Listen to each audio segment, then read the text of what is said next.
Well, good afternoon, everybody. We are here this afternoon. Special moment, obviously. We're announcing the city budget, but I want to talk about a few things first. And one of them is just an amazing, wonderful, positive experience I had this weekend at Brooklyn, at the Brooklyn Children's Museum.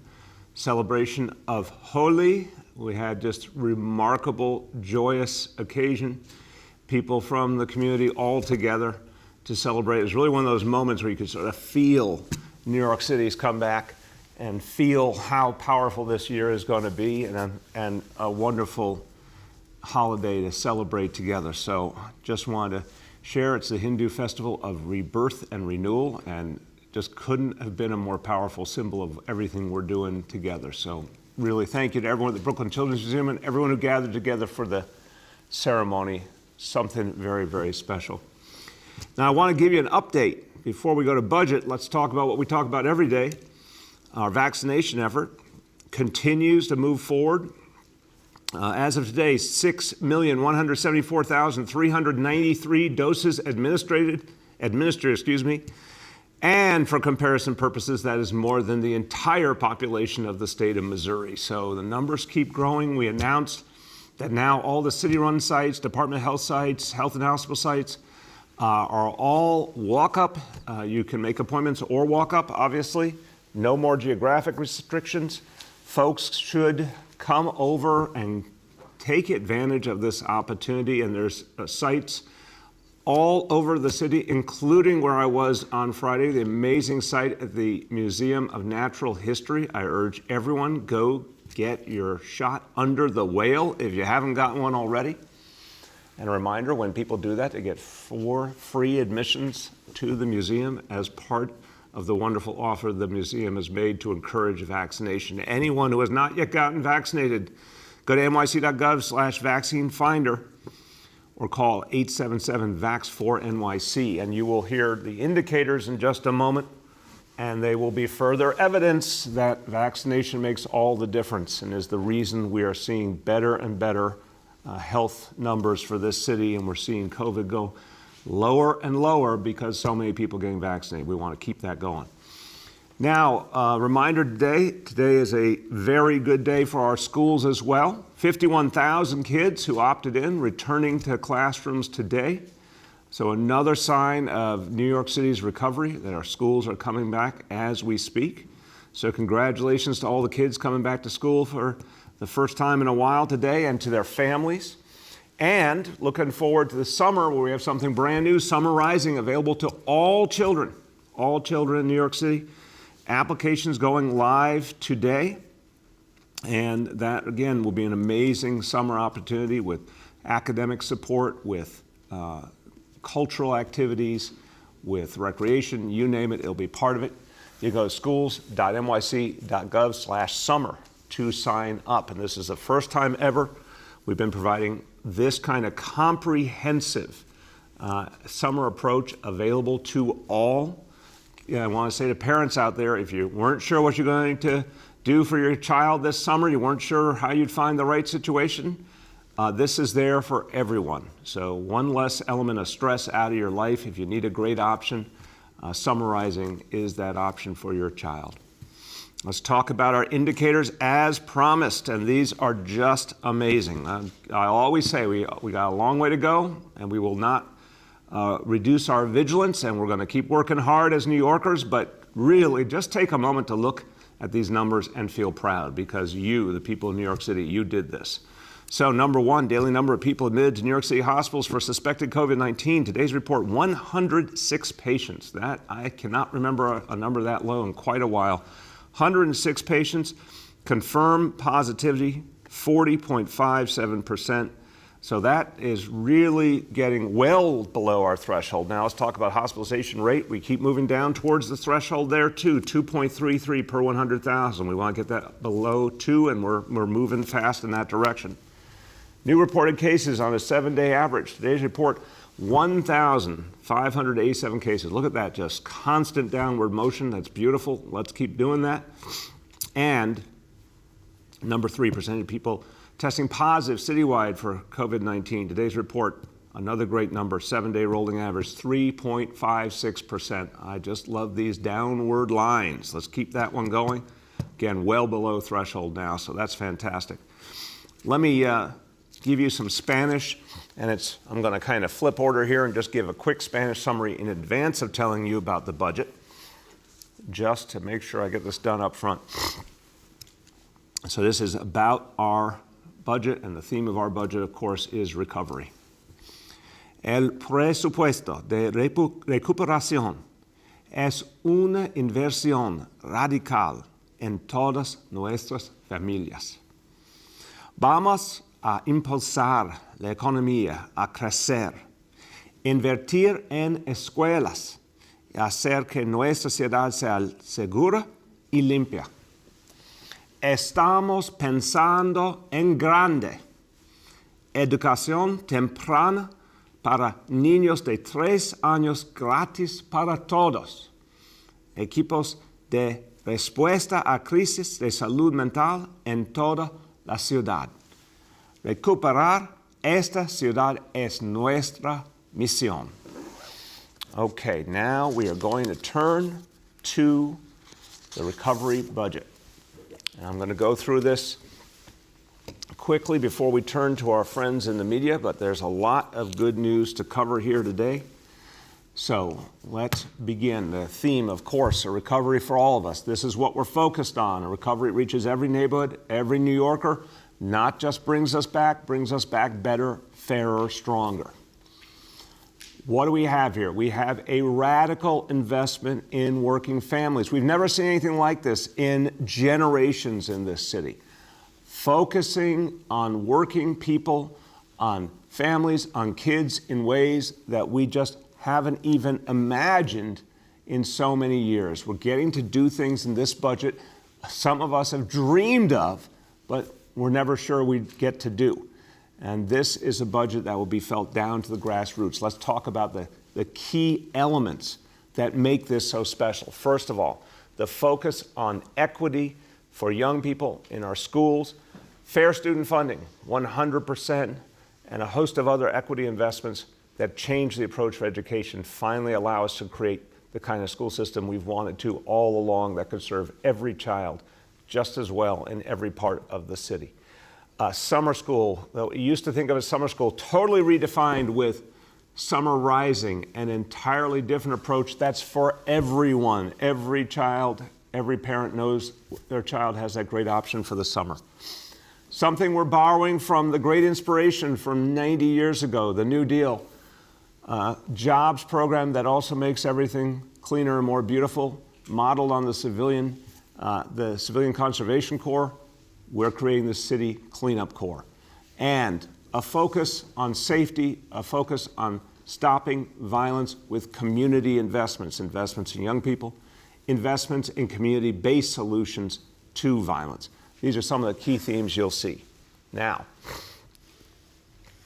hold on. Let's go to this, the new investments that are brand new in this budget. Some of the things we're going to talk about here, obviously we've previewed before. Here are brand new investments that are being unveiled today for the first time.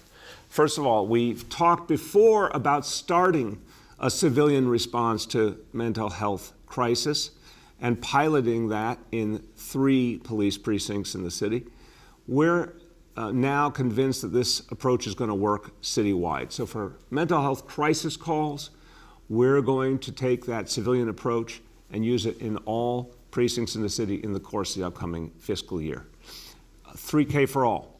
We've already said that 3K for all will be in every district, every one of our 32 school districts by this September 2021.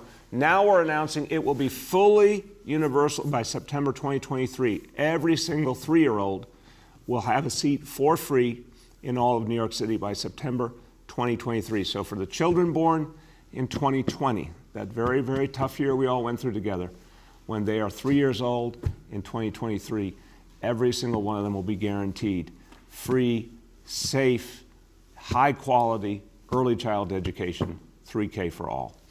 We're going to also make sure that early child education reaches special ed kids. We've had a lot of concern about this. We want to answer that concern, let people know Special ed kids will be included from this point on as we build out 3K and pre-K. And something so important for the future of this city, more green space, more wonderful options for people outdoors, the Manhattan Greenway, something that has not been available to people for decades and decades, the ability to go all around Manhattan on foot or on a bike on a greenway. We're going to finish a lot of outstanding projects, including projects in East Harlem, Inwood, east side of Manhattan, and create a full greenway. Okay, now, how are we able to do all this? Well, let's give credit where credit is due. President Biden, Senator Schumer, Speaker Pelosi, what the federal stimulus has done for us is unbelievable. Almost $6 billion in direct local aid that will be used now through 2024. $7 billion almost in federal education aid also be used by 2024. It's important to recognize the stimulus funding will spread out over multiple years. Also important, money was returned to us in the state budget. Cuts were averted in the state budget. That's fantastic. The one piece that is ongoing and recurring, which we're so happy about, is what the legislature did with the Campaign for Fiscal Equity, $1.1 billion. That will be the ultimate dollar figure it will ramp up to. $1.1 billion a year will be guaranteed to us on top of our other education funding to finally bring us equity. So really unprecedented things happen that allow us to do such a good news budget and such an equity-focused recovery budget. Now, to be able to achieve recovery, it's all been about reaching people, vaccinating people, taking that stimulus money, using it to positive effect, bringing back the life of the city, bringing back our economy. We're seeing it happen. Over the last months, we saw 100,000 jobs come back. We now have the latest estimate from OMB that another 400,000 jobs, we feel very, very good about this number, 400,000 jobs will come back in the course of 2021. That will get us up to 4.5 million total jobs, a really strong figure for this city. We see the pieces coming together, vaccination, stimulus, all the other pieces coming together for a strong economic rebound from New York City. Vaccination, of course, has made all the difference. Over 6 million doses, as I said earlier. It's been a major expense, a $700 million campaign. It's absolutely been worth it, and we're going to continue to deepen it. More and more grassroots sites. We're going to reach people with more and more creative approaches, like you saw at the Museum of Natural History, and so many other new approaches we'll be bringing to bear, going back strong with our homebound program. All of this is going to be crucial to our recovery. Now, the recovery that we're building here is so much about reaching our young people. They've been through so much in this crisis. We need to reach them, and we need to reach them in an equitable fashion. We need to address the inequalities that pervaded the lives of our young people for so long and pervaded education. We finally have the chance to do it. Profound investments, both in the academic needs of our kids and the mental health needs of our kids. Great deepening of early childhood education. Focusing on digital education, individualized instruction, to build on top of what happens in schools. A lot we're going to be able to do for the first time here. Fair student funding, $600 million to guarantee that every single school gets 100% fair student funding. Absolute, profound, most basic game changer. Early childhood, I've said from the very beginning of this administration, nothing works better than early childhood education. Nothing ensures a child's future more. We were able to do that for all 4-year-olds, that get every 4-year-old at that same starting line of immense opportunity and potential. Now, in the next couple of years, we'll be able to finally achieve that for all 3-year-olds. So every single family will have education for their 3-year-old for free. We're also putting immense resources into bringing back schools strong. We've got a lot of work to do to help our kids come back strong, catch up. We're going to make the investments we need so we can have an absolutely outstanding school year starting in September with all our kids back. Now, we know when our kids come back, we have a lot to do to support them, so we're making additional investments in social emotional learning and restorative justice. We're expanding the number of community schools. That's a proven approach. It's worked in this city. We're going to now expand that greatly. And we're going to do something that really was a horrible example of inequality. Make sure that schools, regardless of which zip code they're in, regardless of the economics of their neighborhood, all have strong, robust athletic programs for their kids. It's one of the things that inspires kids and gives schools a lot of spirit and pride. So Public School Athletic League will be expanded to create equity all over the city. Special education, we know our special needs kids suffered particularly in this crisis. There's a lot of specific catching up to do. We're investing substantial resources for a lot more time, a lot more services for these kids. A lot of these services have to be done in person. So the pandemic made it impossible or really hindered how much we need to get done. We're going to be doubling down now with additional services for special ed kids. As I said, we're also going to be expanding special ed, early child education. It's an area we've needed to do more in. We'll finally get to do it now. Summer Rising, a really amazing new approach. Up to 190,000 students is what we're projecting. We're ready to serve every child who wants to take advantage of this unprecedented opportunity. Again, you've never seen anything like this in a universal way in this city. And we're going to continue to build upon the success we've had with summer youth employment as well, adding 5,000 more opportunities for kids in summer youth employment through CUNY. That means 75,000 kids will benefit from summer youth employment this summer, largest number we've ever had in the executive budget, and a time that really will make a difference for kids to have these opportunities. Okay, we want to keep building our public health capacity in this city. We want to do it to reach people. We want to do it based on the lessons we've learned from the pandemic. We want to do it because we know that's what keeps us healthy and safe, and it's part of building our approach as the public health capital of the world, which I think is going to be a bigger and bigger part of who we are in the future as a city, as a place of fairness and equality. Also, more and more of our economy is going to circle around public health, life sciences, et cetera. First of all, we continue our investments in guaranteed health care. The NYC Care Initiative we announced a few years ago, this is crucial to our future. We found during the pandemic the vast difference between those who had health care on a regular basis and their vulnerability versus the vulnerability of folks who didn't have health care, and how much more folks who did not have regular health care were endangered by COVID.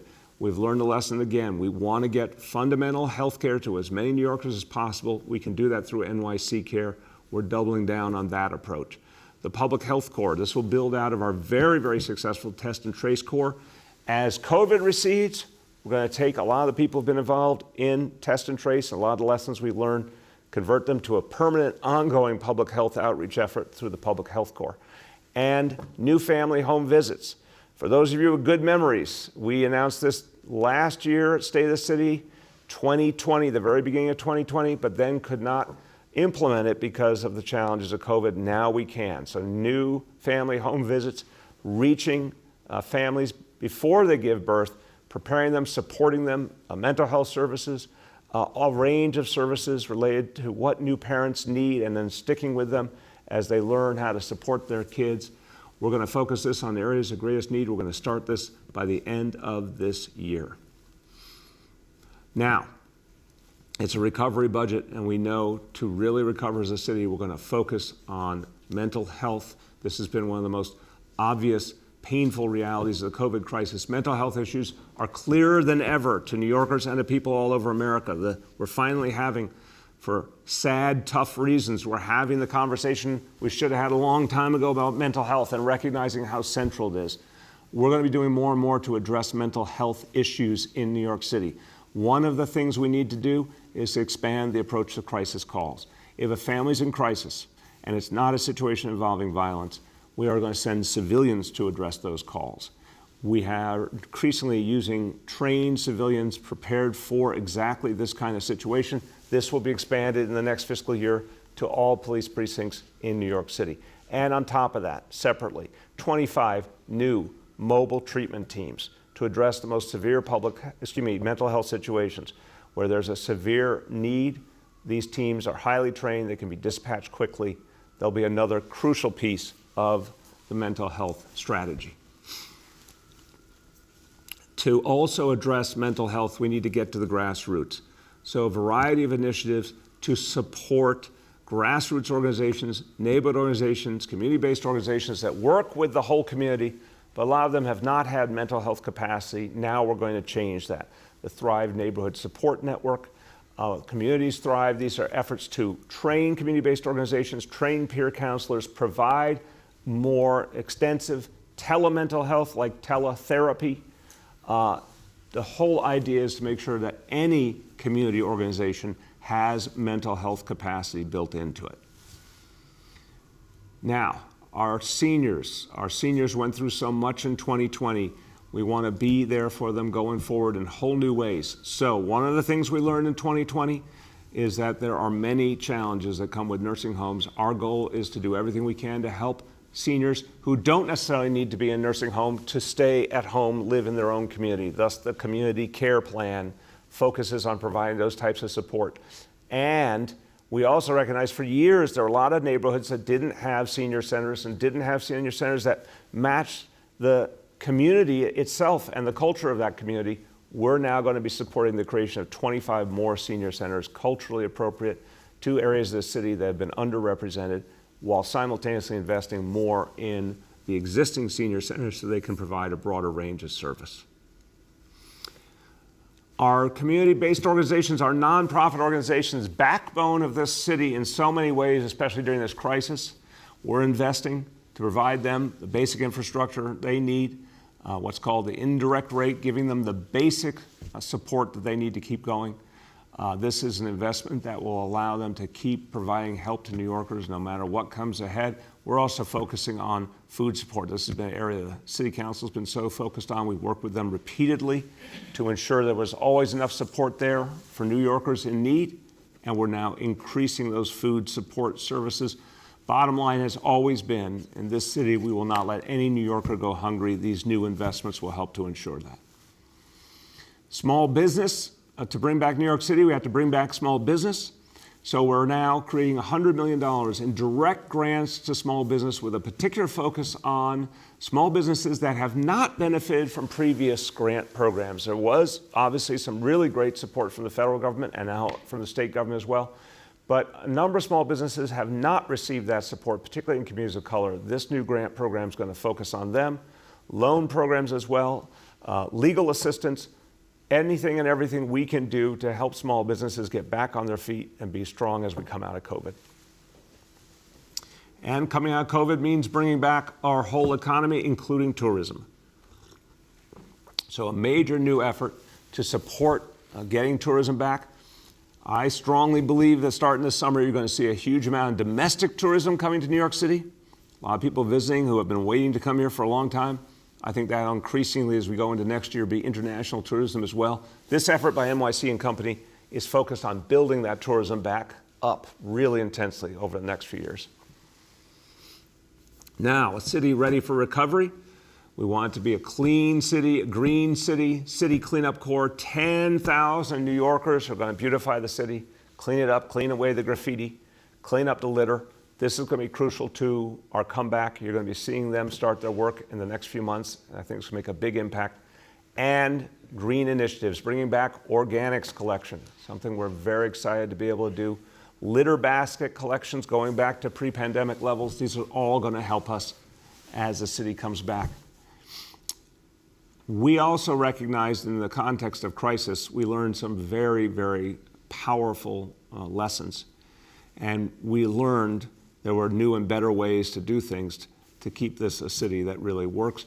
We understand more than ever the power of Vision Zero, and we're doubling down on speed cameras around our schools. That's worked. That's kept children and families safe. We're going to be doing a lot more of that. We also learned new ways of approaching our streetscape, open streets, open restaurants, huge successes. Here we put the resources in place to keep those programs moving forward, to allow that beautiful reimagining of our streets and to make sure that all communities can participate. The resources are there, along with resources for bike boulevards and new bike lanes and pedestrian promenades on the Brooklyn Bridge and the Queensboro Bridge. Now let's go to public safety, the thing that we always focus on in every community all the time, but particularly important to our recovery, ensuring that this is a city safe for everyone. 3 core principles: investing in our communities in every way, particularly in our young people, the investments in our schools, the investment in summer initiatives, summer youth, the investments we're going to make far beyond young people to larger communities, affordable housing, and the things that'll bring back jobs. Those investments are crucial to safety as well. Police reform, ongoing effort. You saw a huge amount of movement in March working together with the City Council. Very, very extensive police reform efforts. Those will continue as the year goes on, and the efforts to stop gun violence. The community-based efforts, cure violence, crisis management system, the advanced peace model, Operation Ceasefire, a variety of approaches that are stemming from the community, and of course the work of the NYPD, working closely with communities, the focused efforts to increase gun arrests, and then work with all other elements of the criminal justice system, court system, prosecutors, to prosecute gun offenses.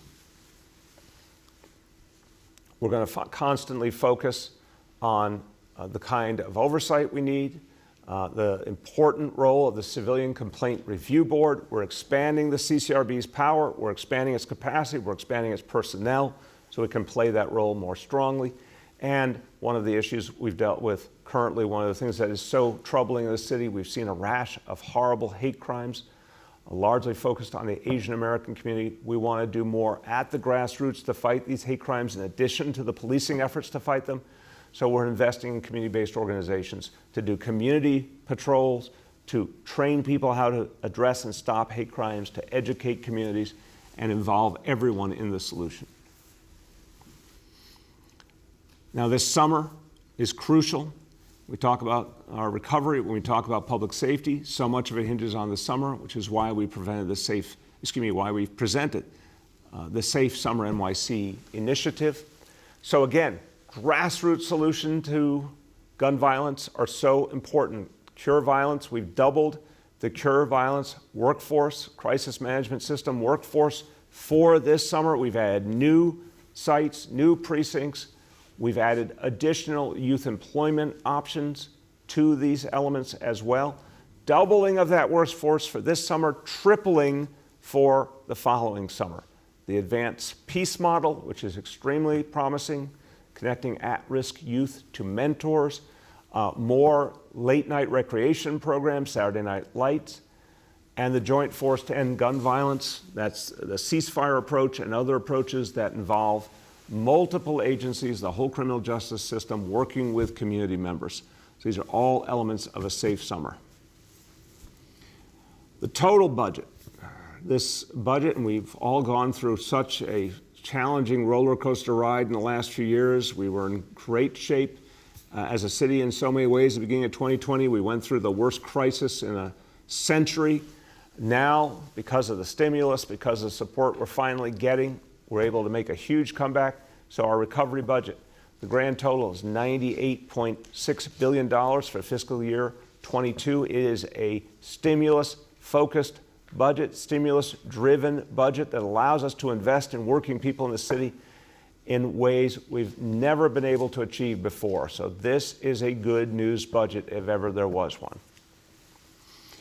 Now let's talk about the revenue that's going to start to result from all these investments, from the economic turnaround.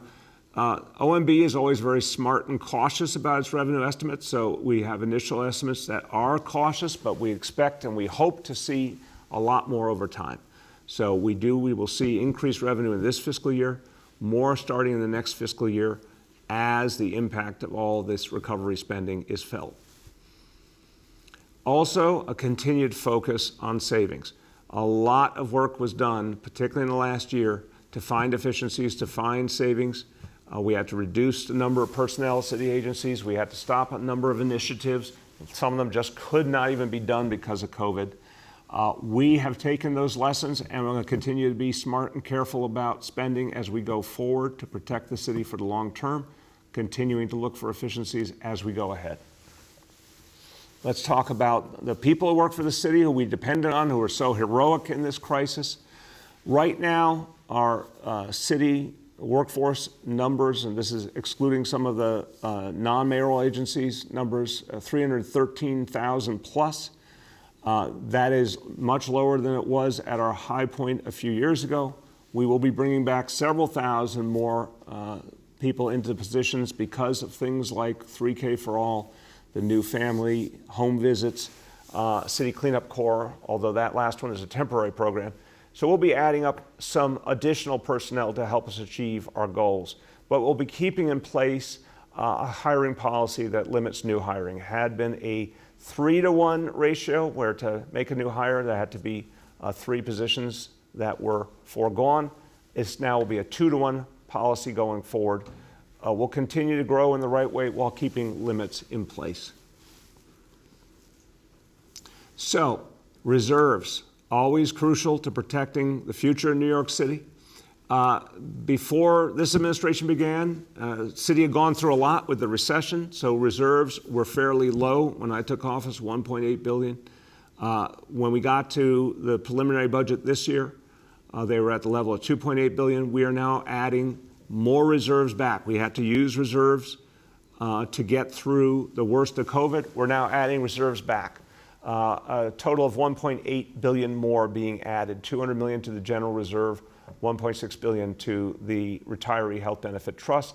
So combined with the Rainy Day Fund, which is a newer element in our reserve portfolio, we now total $4.59 billion in reserves for fiscal 22, a strong amount now as we look to better times ahead.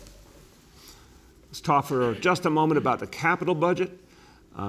We have an overall figure of $133 billion for the 10-year capital plan. This is very much focused on making the kinds of investments that will encourage recovery, obviously addressing the aging infrastructure of the city, and with tremendous hope and belief that a major infrastructure package will be coming out of Washington in the months ahead that will support a number of these initiatives as well. But we're going to finish out through the spending that's in this plan, the entire Your Home NYC plan, the affordable housing plan we started back in 2014, which will reach 700,000 plus New Yorkers, create or preserve 300,000 affordable apartments. That plan is fully on track in this budget. We're making Vision Zero investments. We're making investments to fight climate change and provide resiliency. And we're continuing a strong commitment to repaving roads and keeping this city moving. Now, one of the things I mentioned is the promenade in Manhattan, the fact that we're going to be doing something unprecedented all around Manhattan to have the Greenway finally completed. If you look at this image on the screen, you can see all those points along the way. Lower East Side, East Harlem, Central Harlem, Inwood, where there's still uncompleted elements of the Manhattan Greenway. This plan will finish all those projects by the end of this decade.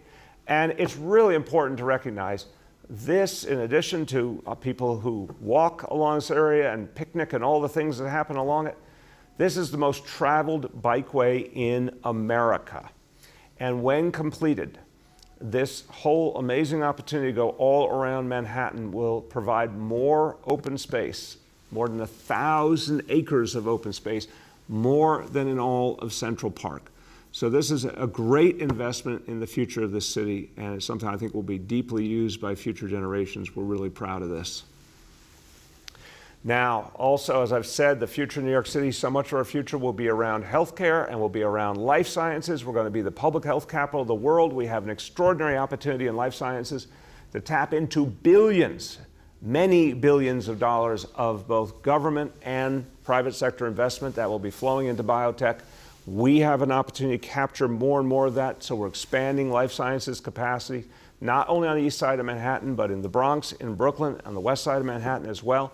Major investments to increase space for life sciences, for biotech, and building out our Pandemic Response Institute. We as a city have the ability to do things nowhere else in the world can do, and we need to actually fully grasp that advantage and maximize our opportunity by becoming the public health capital of the world. So that is the fiscal 22 budget. It is a budget that takes the concept of a recovery for all of us and brings it to life with the right investments. This is what will both allow for a strong recovery. It's the same approach to put us on a strong fiscal footing for the future, because this recovery will also bring back so much of the revenue we need for the future as well. Now let's go ahead and look at the years ahead on the out-year chart. Hold on one second. Keep going, there we go. So, one before, I'm sorry, thank you. So as you see in the years ahead, yes, there are out-year challenges to address, but they are manageable, and particularly because we fundamentally believe that the investments we make in recovery now are going to bring back the city economy very strongly, bring in a huge amount of revenue. That's before we even talk about the new federal initiatives like the infrastructure plan that we fully expect to see. But we're convinced this is a recovery investment budget that puts us in a strong standing for those future years as well. Okay, with that, we're going to turn to our colleagues in the media. And as always, please let me know the name and outlet of each journalist. Hi guys, happy budget day. We'll now begin our Q&A. You have to say that happier, Avery. Try again. Happy budget day. See, much better, much better. Trying my best, guys. With us today is Budget Director Jiha, First Deputy Mayor Fulahan, and Senior Advisor Dr. Jay Varma. With that, we'll go to Dave, who's hopefully more enthusiastic than I am, from WABC. Hi, Mayor. Can you hear me? I can, Dave. How you doing? I'm doing well. Hey, I have a budget question, but I did want to, just before I forget, ask you about the Supreme Court decision from this morning to go ahead, and it's a New York case. And if the plaintiffs are successful in a more conservative Supreme Court, we could see a lot more people carrying concealed handguns in New York City. Your thought about that decision to at least hear the case this fall? Dave, I really fear a step in the wrong direction. I mean, we are here fighting gun violence. We need to turn the corner in 2021 by working with communities to really turn things around. And what do we have in the middle of that? The Supreme Court's going to consider making it easier for people to walk around with a gun? I mean, that's just backwards and dangerous. So I heard that news and my heart sank. I mean, we have come so far to try and keep guns out of the hands of New Yorkers, particularly young people. And the Supreme Court, it looks like they're working overtime to put guns right back in those hands. That really, really worries me. Go ahead, Dave. On my budget question, I don't know if you have used the term or heard of the term, but the New York Times referred to it as revenge spending, that we've all been locked up so much and not much to spend money on for the past 13 months that people are going out and spending a lot of money, if they're lucky enough to have it, on some really expensive items. And I ask that because I'm looking at the new investments and some of these things, instead of saving the money and making the rainy day fund even larger than $4.5 billion. Did you think of that, or was there maybe a little bit of, this has been such a hellish year that you really wanted to spend on these new investments? This is about recovery, Dave. We are spending to bring this city back strong right now. 2021 is the pivotal year. Recovery can't wait. We're making the investments now to get this city into strong shape. That is going to pay off in the years ahead. We're going to get to 4.5 million jobs by the end of this year and then keep going. We're going to surpass our previous record for jobs in the city. I don't have any doubt in my mind.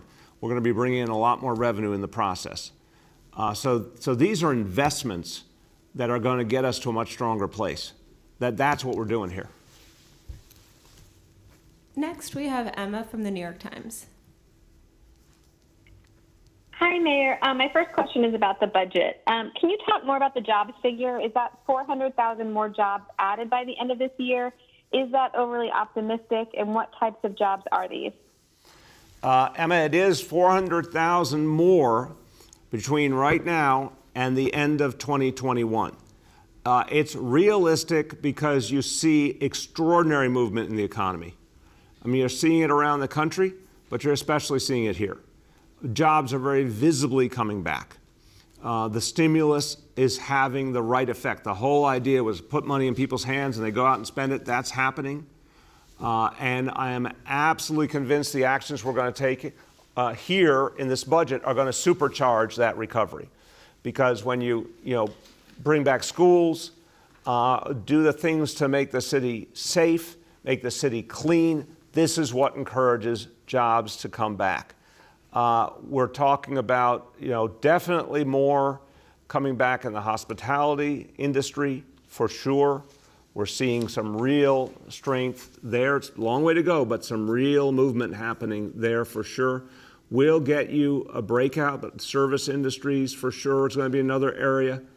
Over time, I am also convinced you're going to see growth in the tech sector and in the life sciences sector. But I think in the short term, it's the kind of job growth because people are coming out again. You can see activity on the streets, people spending their money. That's going to make a big difference. Go ahead, Emma. Thank you. And then a non-budget question. Should Councilman Deutsch resign after pleading guilty to tax fraud?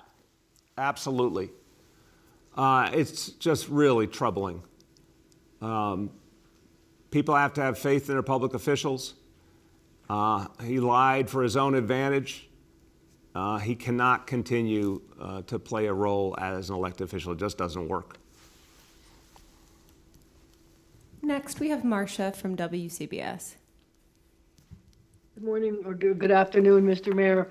I'd like to talk to you about the surge in gun violence, especially over this weekend. For the past year, you've been talking about the need for community groups to get involved, and you announced a plan last week to deal with the increase in gun violence. And yet it doesn't seem to be working because over this past weekend, there were 28 incidents of gun violence involving 31 victims. Do you think you need to change your tactic? And because of this, police experts are saying you need more cops and there's no new cops in your budget. Your response? Marcia, we have 35,000 officers, and what we're seeing is more gun arrests than we've seen in 25 years. We finally have the court system coming back. We've just gotten that news in the last few days. Court system will be back strong in the month of May. That's what we've been needing. We have gun prosecutions ready to go that are going to take a lot of the worst actors out of the equation. So, it's been really tough in the middle of a pandemic and a perfect storm. It's been really tough not having a criminal justice system working, but now that's all changing. So we absolutely have what we need to turn this around. And we're building a lot more cooperation with the community, which is crucial to the bigger solution we need. So you're going to see all of this play out in the coming weeks. Go ahead, Marcia. But Mr. Mayor, you've been talking about an increase in gun violence at the same time that people in the city you're talking about an increase in gun arrests, while at the same time people in the city are seeing an increase in gun violence. So what makes you think that the increase in arrests mean anything when there are more guns and more incidents and more blood? Because the folks who are the best at public safety in the nation, the leaders of the NYPD, continue to identify the problem as a very small number of people who do violence to others in their communities. And we're now going to be able to get those folks out of circulation, because these arrests are going to lead to prosecutions, and for those who are guilty are going to lead to prison time. We have not had a court system functioning. We're now going to have it. And there's a tremendous coordination happening right this moment between courts, prosecutors, NYPD, to finally be able to move things forward and get the small number of really bad actors out of circulation. That's going to change everything. Next, we'll go to Joe from Politico, and as a programming note, we're joined by our Health Commissioner, Dr. Choksi. Hi, Mr. Mayor. Hey, Joe, how you doing? Not too bad. I just wanted to follow up on a previous question about sort of how you're leaving the fiscal house for the next mayor. I'm just curious why, what's the thinking behind, it seems like kind of a risk to assume that all the investments you're making today are going to close these budget gaps when you could have put a little bit more money to just closing them right now. And just one example would be labor contracts, which are all going to come up. They're going to start to come up next year for renewal. Are you leaving any money for that in particular? Joe, look, I think we've got to understand what it takes to fuel recovery, and that recovery equals revenue. It's as simple as that. Right now, we have to bring back this city this year. It is not optional. Like, you can't say, oh, we're gonna just take our time in 2021 and then hope for a bigger recovery later. This is the recovery moment. And if we do everything we're capable of doing, it's also going to attract jobs, businesses, tourism, you name it, starting right now. And so that's why the heavy emphasis here on focusing all our energies and investments on recovery. All of that leads to more and more revenue going forward, and sustainable revenue. So I'm convinced this is the right balance. We were able to substantially increase reserves, so that situation is much stronger, and bluntly, much, much stronger than it was for many years in this town. So I feel good about that, and I think we'll be able to accommodate future needs. Go ahead, Joe. And then, last year, when we went through the budget process, I know you had initially sought out borrowing, and you shifted some labor costs from last fiscal year into fiscal 2022. And I think the savings plan, it was there were a lot of like debt refinancing and sort of one-time things rather than recurring cuts. We didn't do layoffs, obviously. It seemed like the strategy was to hold out as long as possible while federal aid was still on the table. So I'm just wondering, now that we have the stimulus money, could you talk a little bit about why you did the things you did last year, and do you feel like it paid off? Yeah, I do, and Joe, it's an important question. What I felt strongly was we had to keep people going. We had to keep families going. We had to keep people employed. We had to keep this city in the game.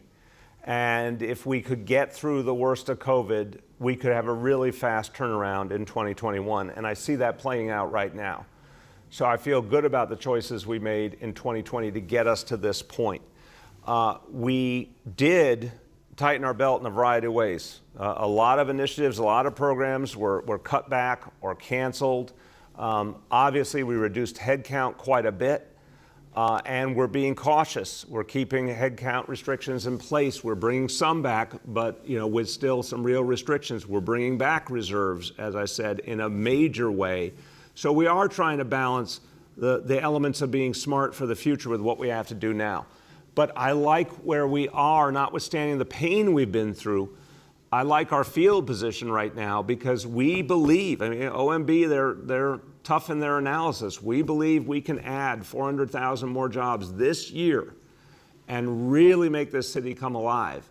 And these are the investments to do it. So I think it's the right game plan for what we need in 2021.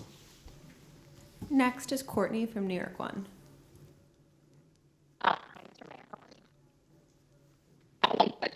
Courtney, can you hear us? Well, we can. No, we can't hear you well. Try again. Your voice is coming in kind of garbled. Try again. Courtney, we're going to come back. Okay, we'll to come you. right back to you, Courtney. Next is Katie from the Wall Street Journal. Good afternoon, Mayor de Blasio. Can you hear me? Yes, Katie. How you doing today? I'm doing great. I hope I'm excited enough for you. My voice sounds excited enough for you. You are so much more excited. You are so much more excited than some of the others. I commend you. Well, I have nothing but, I guess, sympathy for people doing this job day in, day out. So for your team there. My question is about the property taxes. I know back in January, I think it was a $2.5 billion decline estimated for next year. I don't know if you or the commissioner wants to speak a little bit about how that is doing, if they've readjusted that, or if that's still, knowing how much of the city's tax revenue comes from real estate, how big of a problem that remains. Let me frame it, and I'll turn to our budget director, Jacques Giha, and we have special guest, First Deputy Mayor Dean Foulahan might have a comment as well. Katie, I think what we're seeing is overall, we are hopeful about revenue, but it will take time to manifest. This is a case of you got to make the investments to be able to reap the impact later on of more economic activity, more jobs, more revenue. But I think it's fair to say there's differences in each type of revenue. What we would see, for example, with property tax versus income tax versus sales tax versus corporate tax, different realities for each. And OMB is historically cautious in its estimates, which has served us really well because we don't get nasty surprises because they are careful. So, Jacques, if you give a sense of sort of what's weaker, what's stronger in the revenue picture in the short term, that'd be real helpful. Yes, like the mayor said, we projected in the preliminary budget that there would be like a $2.5 billion drop from the forecast in terms of property tax revenues. And our forecast for property tax remains more or less the same, in line with what we had in the preliminary budget. But what we're seeing is, like the mayor said, is a major improvement in corporate taxes and personal income taxes. These are the main drivers for that we are projecting for next year. Thank you. Go ahead, Katie. Great, and I want to get your take on a little bit of breaking news. The census numbers just came out a few minutes ago, and New York State will lose one congressional seat under the new census, allocation. We don't know where that will be coming from, but it's due to population loss. But I just wanted to get your take, if it comes from New York City, what it could mean for the city or the state.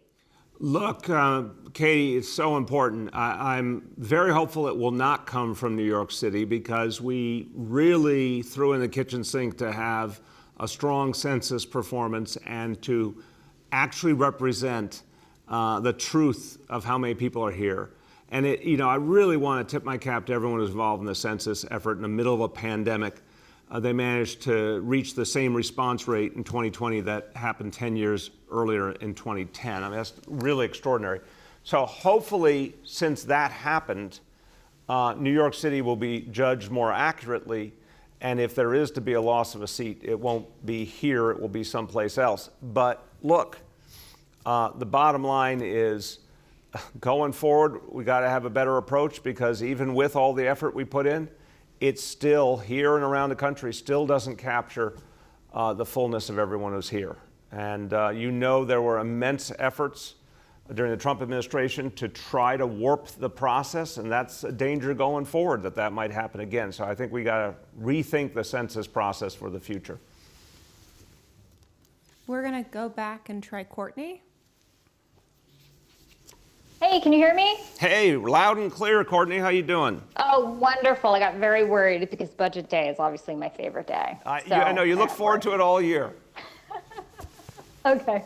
Well, I kind of want to continue along the line of questioning that you've already got, which is how you're leaving the city's fiscal health to the next mayor. I mean, not most of this budget, but 14%, and you're talking about $14 billion is one shot, is federal stimulus. So under that circumstance, you're out there spending it, 3K, all of these programs that you listed before.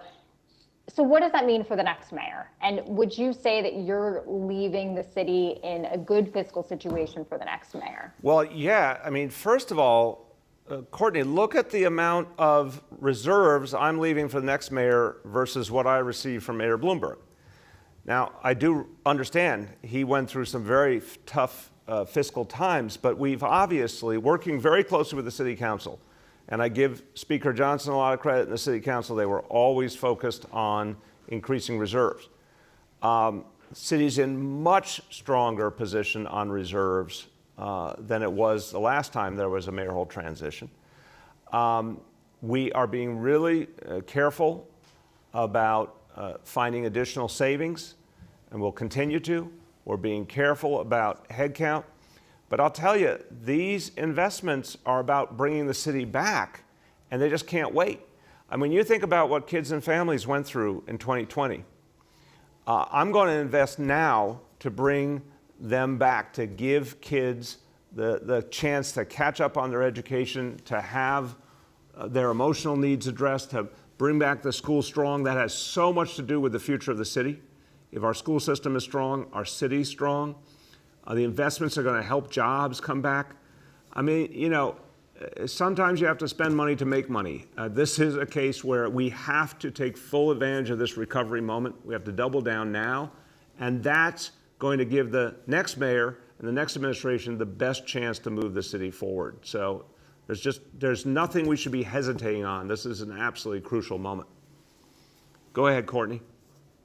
And then specifically about the NYPD, obviously that was such a big focus of last year's budget and the $1 billion cut. What is the NYPD's budget this year projected in your executive budget versus last year? Obviously, there are some candidates on the trail, including your former counsel, Maya Wiley, talking about cutting the NYPD again if she were elected by $1 billion. Courtney, it is essentially flat. The only area where there's a change is on the civilian side, where because of the reform efforts and the reform package agreed to with the city council, there are a couple of specific areas of spending in terms of community outreach and efforts to create more dialogue between NYPD and community. Those efforts were funded per the agreement with the council. That added a small amount to the overall budget. I believe it's $16 million. But otherwise, the budget is essentially consistent with where we were a year ago, and the number of officers remains static at about 35,000. We have time for two more. First, we're going to go to Rima from Chalkbeat. Hi, Mr. Mayor. How are you doing? Good, Rima, how you been? Good, good. I wanted to start by asking you about this $500 million package for the intense academic recovery. Can you just talk a little bit more about what it means to I think in the presentation it says establish baselines with assessment data, and just, what sort of tutoring the package would pay for. So just looking for some more details about exactly what we're talking about here. Yeah, Rima, we're going to be laying out more of the details in the next couple of weeks, but I think the best way to think about this is we want to ensure that every school is in the best possible position to do the assessments and then follow through. It's the first time we're doing this kind of universal academic assessment. We're going to follow through on that with certainly, in many cases, more tutoring. When it comes to literacy, for example, we expect to be able to do more than just a lot of the times what we've done in the past, which is training teachers more in literacy. We expect more direct work, including one-on-one work with kids in the area of literacy. There's a lot of pieces we can put into play with digital learning that now we really have learned more of how to do that since we went through the pandemic. So we will be filling in a lot more details, but I think the notion here is we have to have an extraordinary year. We have to help kids come back rapidly. It's going to take a lot more direct work with kids. It's going to take bringing more personnel in to do that. That's what that type of spending is going to allow us to do. Go ahead, Rima. Okay, and then I have just a broader question for you on the federal relief. You're probably aware in the state budget, it requires cities to get public feedback on how you're going to be spending the federal relief. I think specifically it might just be the money from the American Rescue Plan Act. So I wanted to know, what is the city's plan for doing that and specifically getting the public's feedback on this, given that, City Hall has already announced several proposals that you talked about, but I don't think you've specifically asked the public for feedback on that. Well, Rima, we've had a lot of different feedback mechanisms, and we'll delineate it in more detail in the coming days, but we've had a lot of different feedback mechanisms throughout this whole crisis. You obviously focus rightfully on education, and there's been constant efforts to get feedback from all stakeholders in education. We've done a lot through our police reform effort. I mean, in one way, what makes it easy for us to adapt to that kind of mandate is that we're doing it all the time anyway.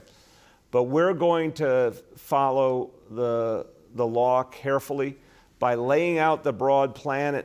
That gets us started, but we will be seeking the feedback in a formal way to make sure we've heard what people are thinking and to conform with that element of the stimulus.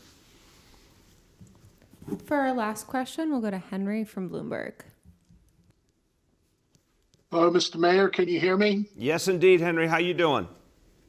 I'm doing well, thank you. And you? It's a good day for a good news budget. You've been having several very happy days, Mr. Mayor. It's very nice for us in the press to see. Thank you. It's a good feeling. I've got some questions about the budget. I understand the need to invest in people bouncing back, businesses bouncing back, et cetera. But the pandemic also taught us that we could really get whacked by circumstances beyond our control. And although you've got some reserves in this budget, there's very little in the way of savings, in the way of efficiencies. You achieved a reduction in the headcount. Now you're going to hire some more. I mean, couldn't this time be used for planning a different kind of budget in which you continue to reduce headcount and you find savings to pay for some of these programs, and you actually reserve more than the 1.8 billion increase that you're suggesting? Look, Henry, first of all, I judge reserves, and I spent 8 years in the council and then 4 years as public advocate, and we never had reserves like these that we have in this budget. So I just want to give you perspective there. These are really healthy reserve levels because we've restored the money we've restored. And reserve levels, I think, would stand us in good stead no matter what was thrown at us. But the real issue to me is I see what people have been through. And if you talk to New Yorkers about, everything they were hit with in 2020, there's a lot we've got to do to address what they need. We cannot just say, if you want the city to succeed in the future, you can't just say, have everyone come back to school and just accept that there was a lot of learning loss and a lot of trauma and we're not going to do anything about it. No, we have to go the extra mile, help kids get back to where they were and then some, address everything they've been through. We have to help families through this crisis. We have to do the kinds of things that'll bring back jobs. I've talked to so many people who think all the time about their investments and the kinds of things that they would be willing to invest in. I hear it all the time. What will cause people to want to build businesses here or create more jobs here? Strong schools, safety, clean environment, all the things that we're investing in. The cleanup corps is going to help us reinvigorate our economy. The tourism investment, again, sometimes you have to spend money to make money. We need to come back strong. So if OMB's estimates are right, and I believe they are, and these investments help us to get to 4.5 million jobs by the end of this year, I think that is actually the smart way to approach this moment and make it sustainable. Go ahead, Henry. Well, my question was really long-winded, so I don't think you really hit the answer to what I was looking for. And it's this, that there are efficiencies to be had in this budget, whether it's consolidating trash pickup routes, whether it's consolidating all these pension funds into one administrative unit instead of spending millions, tens of millions on fees to asset managers for each separate fund in the pension systems. There are places where unions could agree with the city, or the city could really assert itself with, and agencies could look at where they're spending money and cut maybe 1% of their spending on this or that. And I don't see in this budget that kind of trimming, monitoring. You've been handed a windfall, and you're leaving office, and the mayor who succeeds you shouldn't he or she also have the ability to decide how some of this windfall should be spent in the years ahead? Yeah, they unquestionably can, and they will. They're going to be able to have the opportunity to make a lot of choices because we will hand them a strong economy. and the revenue goes with it. But I think in terms of the questions you're raising, we're always looking for efficiencies, and we found it, the fact that we are keeping hiring restrictions in place is important. The fact that we have restored such a large amount of reserves is important. But really, when you think about it, the things that we're building here are sustainable. They bring in lots of revenue. They make the city stronger, more competitive. What we're talking about, public health capital of the world and the investments in life sciences, that is going to pay off many times over in the years ahead for the next administration. The kinds of very specific improvements you're talking about, Henry, that never stops. We're always looking for ways to be more efficient with the pension system, or in terms of debt service, or in terms of each agency's operation. That's been going on, and that will continue to go on. Those things matter. But what really matters is building a strong, diverse economy that's sustainable, and making it a place that works for everyone, and ensuring you're going to have the revenue you need for the future. That's what this budget is about. So everyone, as we conclude, look, this is a good day because we got some justice. We got some justice from Albany with the education funding, the campaign for fiscal equity. After 20 years, we got some justice from Washington with a stimulus that was actually about putting working people back on their feet. We're able today to announce a budget that will reach every corner of this city and help people through this pandemic and to better times. And what a good day to announce it when we see the city getting healthier and healthier, and we're fighting back COVID. We're putting it back on its heels because so many people are going out there and getting vaccinated. So there's a lot of good here. There's always challenges ahead. But this is a budget that invests in working people, and that's going to make all the difference. Thank you, everyone. Hi, guys. Please stay on the line for the technical briefing. Thanks.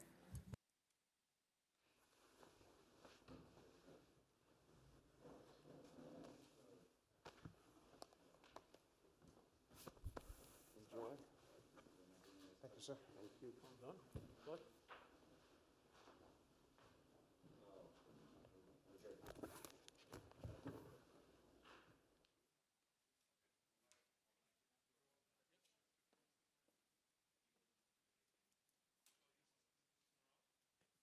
The briefing will begin in approximately 30 minutes, so hang tight, guys.